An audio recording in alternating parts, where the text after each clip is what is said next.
0,571. Ini 681. Sama. Toleransinya kurang lebih 100.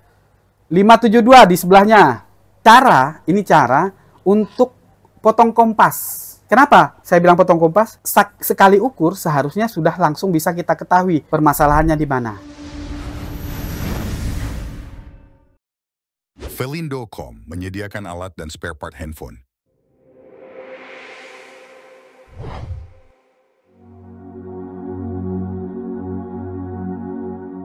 Yang harus kita lakukan, kita harus pastikan dulu ya, kabel dan kepala charger normal.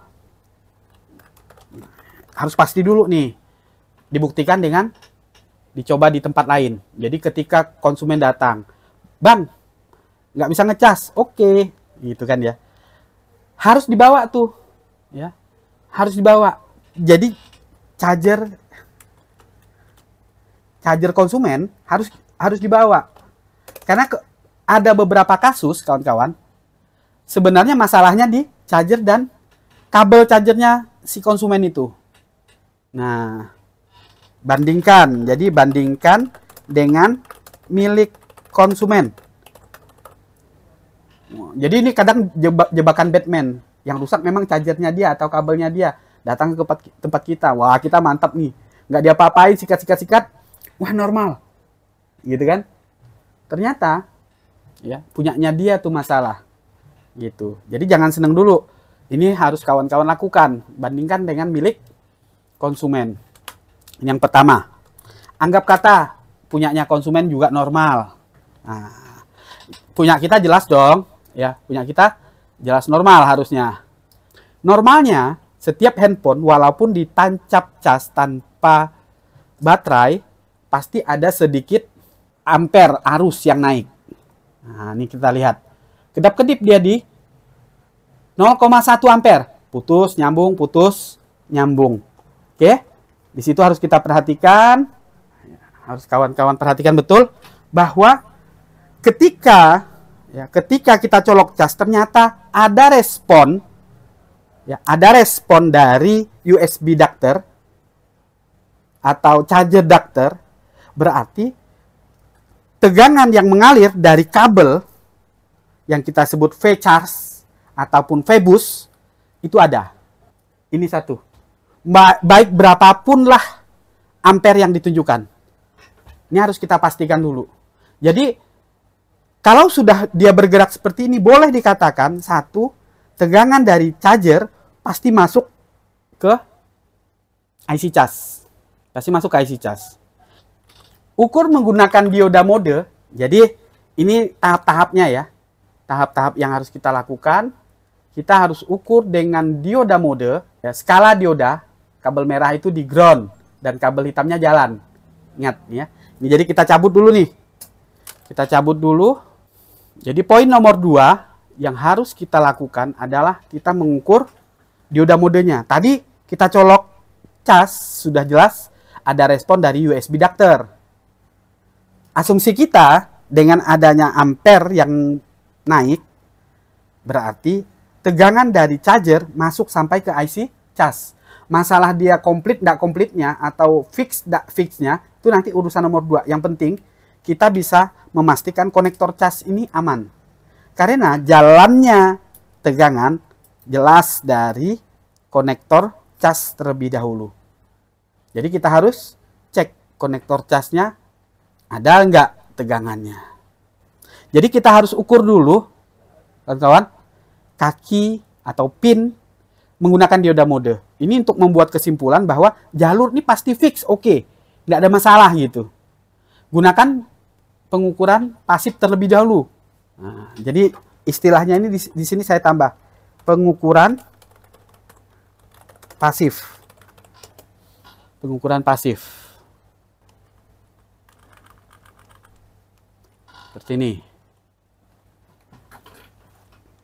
Yuk, lakukan. Ya, kita langsung lakukan saja. Nah, kita harus bandingkan juga dengan yang ada di Borneo dong, gitu. Ini biar sama kita putar saja PCB-nya ini. Oke. Nah, biar sama dengan yang real, kita putar. Ya, tentu kabel ini kita harus kalibrasi terlebih dahulu. Biasakan mengkalibrasi sebelum kita melakukan pengukuran. Kita menggunakan dioda mode. Ya, kemudian kita pilih dioda mode. Yang mana dioda mode kalau kita satukan, ya, kita satukan kabelnya. Untuk kawan-kawan yang baru belajar, ya, begitu kita satukan maka nilai yang ada di layar itu harus 0,000. 0,000. Ya, disatukan seperti ini, kalibrasi jangan sampai lupa. Termasuk di PCB, cari salah satu bagian nanti, salah satu bagian yang kita anggap ground, kemudian kabel merahnya di ground seperti ini, boleh. Nah, kabel lainnya di ground yang lain. Nah, kita pastikan, oh ya ini sip nih, fix. Alat ukur berfungsi, kabel-kabel oke. Itu ya. Kemudian, barulah kita ikuti sesuai dengan petunjuk. Nah, ini manfaatnya Borneo skematik. Di sini, ya, kita bisa buka langsung charger data. Tentu, dengan adanya garis seperti ini menunjukkan bahwa jalur ini terhubung ke IC. Jika jalur ini terhubung ke IC, maka ketika kita ukur menggunakan dioda mode, hasilnya adalah 0,xxx. Ada nilainya. Ada nilainya. Atau kalau kita mau juga membandingkan, kita bisa buka dioda mode. Ya, dioda mode. Kita buka konektor.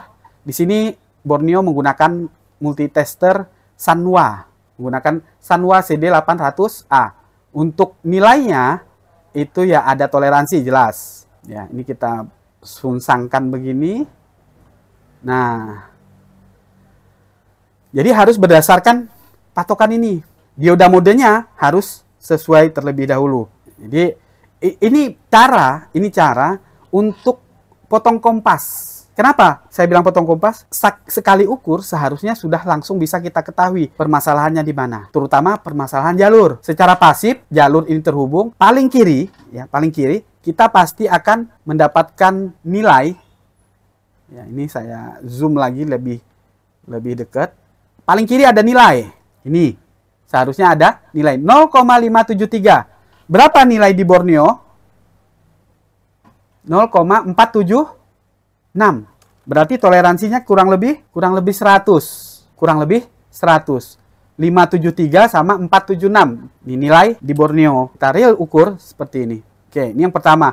Yang kedua, kaki yang agak besar. Di Borneo tertulis 0,424. Sedangkan yang kita dapatkan 0,488. Sama, artinya normal. Kurang lebih sama. Kemudian di kaki ketiga, ini saya bacakan ya. Perlu saya ini enggak tambahin. Jadi biar langsung terlihat juga. Ini saya tambahin aja tampilannya. Oke. Nah, ini nampak ya. Ini udah maksimal. Mudah-mudahan kawan-kawan juga nampak. Di kaki yang besar sama 424 di Borneo. Kita lihat di real ini 487. Kemudian yang kaki nomor 2 di sebelah yang besar ada 0,571 ya, 0,571. Ini 681. Sama. Toleransinya kurang lebih 100. 572 di sebelahnya. Ya, sama. Kemudian 0,433 di sebelahnya lagi. 443 di sini 524, kurang lebih. Kemudian yang besar ini adalah ground. Kemudian ini juga ground. Sama ya, dua kaki. Jadi harusnya seperti ini hasil dari pengukuran yang kita lakukan. Kalau nilainya terlalu jauh, nah ini yang masalah. Contoh, di Borneo tadi 0,476 VPH-PWR. VPH-PWR-nya masuk di sini ya. VPH-PWR-nya masuk di sini. Berapa tuh? VPH-PWR asumsinya sudah ada sejak kita tancap cas ataupun kita beri tegangan 4 volt. Seharusnya seperti itu. Di pengukuran dioda tadi membuktikan bahwa jika jalur-jalur yang ada ini sesuai dan masuk ke IC semua sehingga menghasilkan nilai. Oke, fix. Satu ketentuan. kemudian yang berikutnya yang harus kita cek yaitu